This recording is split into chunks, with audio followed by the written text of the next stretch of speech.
After an impressive win over the Atlanta Hawks in a winner-go-home 9-10 play-in matchup, the Bulls are now just one game away from securing the 8th seed in the playoffs, and they'll be able to do so and facing off against the same team they did last season in the second play-in game, the Miami Heat in Miami. Never an easy task against one of the best coached, hardworking teams in the league, a team that went to the finals last season after having beat the Bulls in this very matchup. The biggest difference, though, and a huge opportunity for the Bulls, is Jimmy Butler is going to be out of the lineup after having sustained an MCL injury in that first play-in game against the Philadelphia 76ers, which, by the way, is a big blow to Jimmy and the Heat. You never want to see something like that happen, even if it benefits your team, especially for so many of us Bulls fans who love Jimmy Butler and appreciate his competitiveness. Not going to be the same when we don't get to see playoff Jimmy this postseason. As someone who appreciates good high-level basketball, to see this happen to Jimmy at this stage is just brutal. Now, that said, from the Bulls side, it does appear that they are going to be without Alex Caruso for this game, as it was indicated that he did in fact suffer a significant ankle sprain in the game against the Hawks, which kept him out for a good portion of it. I'm recording this the day before the game, so it's possible by the time you're watching this there has been an update on Caruso's status. As of right now, he is listed as questionable, but there was an update from Adrian Wojnarowski that his ankle swelling has subsided a bit, and so thus he will be a game time decision. But again, his status obviously still is in doubt or uncertain at this point in time. Obviously, Caruso isn't the same level of player that Jimmy is, so it's a bigger loss for the Heat overall, but you could argue that AC has nearly the same level of impact for the Bulls and what he brings to the court and just how much better this team is when he's out there. Anyway, in this video, like we did prior to the Hawks game, we're going to be previewing the second playing game between the Bulls and the Heat, keys to the game, things to be looking out for, and of course, my prediction, and we'll love to hear who you guys have winning this game as well. So what's going on, everyone? You're listening to Bulls Central here. Hope you're all doing well. Now, I'm going to make this quick, but I did want to shout out our sponsor who is giving viewers of this channel an exclusive offer. When you use the promo code Bulls Central, they're matching deposits up to $100 on their platform. They've got some insane bonuses right now and boosted odds on their player props for these play-in tournament games. Listen, they've got Coby White at 25.5 points. I am most certainly going to take the higher on that, given what we saw last game and him putting up 42. I'm also going to be taking the higher on Tyler Hero, as I imagine he's going to be doing the bulk of the scoring for the Heat with Jimmy Butler out. And I'm also going to take the higher on Dosunmu, listed at 14.5. We'll see how these ones go, but I'm pretty confident in my predictions, especially with Coby and Nio, who have been balling as of late. But anyway, let me know what picks you guys make. If you're not signed up already, check out the platform. I'll leave a link to the site and the code in the description and pin comment. Remember, they're matching deposits up to $100. It's basically free money. You might as well take it. Now, as it relates to this game, with Jimmy being out, Alex Caruso potentially being in, but questionable at this point in time, my assumption is for the Bulls, they're likely going to start Javonte Green in Caruso's place, should Caruso not play, or if he's on limited minutes and coming off the bench, you're likely going to see Javonte Green start in that role. I'd be pretty surprised if they went with Torrey Craig, who didn't even see action on the court until the fourth quarter in the last game. Javonte Green, I mean, his energy, his tenacity on defense is much better match for the Miami Heat than someone like Torrey Craig, so my guess is he would be starting to go along with Coby, Ayo, DeMar, and Vucevic. For the Heat, I mean, my guess is they're probably going to start Jaime Jaquez in place of Jimmy Butler. They're also going to be without Terry Rozier, who missed the last game against the Sixers from a neck injury. Nikola started in his place, so maybe he gets the start, although he barely played in that game against the Sixers. So maybe Highsmith, along with Bam Adebayo, Tyler Hero, Caleb Martin. I mean, look, one thing I will say about this matchup, even before Jimmy Butler went down, is that the Bulls actually match up much better with this team than they do the Atlanta Hawks. The Heat are without a doubt a better team than Atlanta, but the Hawks are a high-volume three-point shooting team that like to play fast with a high degree of ball movement. Those types of teams are usually killer for the Bulls, given they're one of the worst at defending at the three-point line.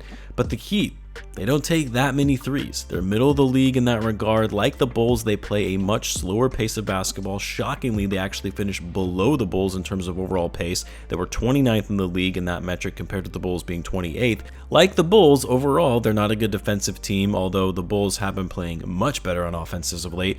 The Heat don't get a ton of shots up, again, because of the slow pace and limited possessions created on offense. And they're actually one of the worst teams in the NBA when it comes to interior scoring, which is surprising because Bam is a pretty elite finisher, but they're 26th in the league in two-point field goal percentage. What makes them so deadly, though, is their ability to get to the foul line, and they're one of the best free throw shooting teams in the NBA. For the Heat, they're not a strong rebounding team, a very poor shot blocking team, but they do force a lot of turnovers overall and are top 5 in the league in points off said turnovers. So for the Bulls, it's going to be key, absolutely critical that they do maintain the up-tempo pace like we saw in the game against the Hawks. The Heat will do their best to slow down the game, but the Bulls have to keep up that energy. The ball movement and floor spacing has to be there. The Heat do give up a lot of threes as well, and it's going to be on the Bulls to ensure they knock them down when they're given to them. The other key in this game is the Bulls have to take care of the ball. They've done a great job at limiting turnovers all season long, but the Heat, they will make you pay when you turn the ball over. And going up against a team that nearly leads the NBA in points off turnovers, stay focused, maintain possessions, no sloppy plays. The good news for the Bulls is, unlike the Hawks, the Heat are not a three-point shooting team, like I mentioned. That said, though, Tyler Hero can go off in a hurry, and I'm sure he's waiting to feast in this game with no Jimmy Butler, and knowing he's going to be going up against one of the worst defending three-point shooting teams in the NBA. I also wouldn't be surprised if Spoelstra starts to go with Duncan Robinson more in this game to expose that weakness of the Bulls, and Robinson has been a Bulls killer earlier this season when they saw the Heat 4 times. Robinson was a DNP, though, in that first playing game, so I guess he's kind of fallen out of Coach Spo's good graces in these games where rotations are a bit shorter. But still, I expect to likely be out there in this game against the Bulls, especially with the Heat being shorthanded.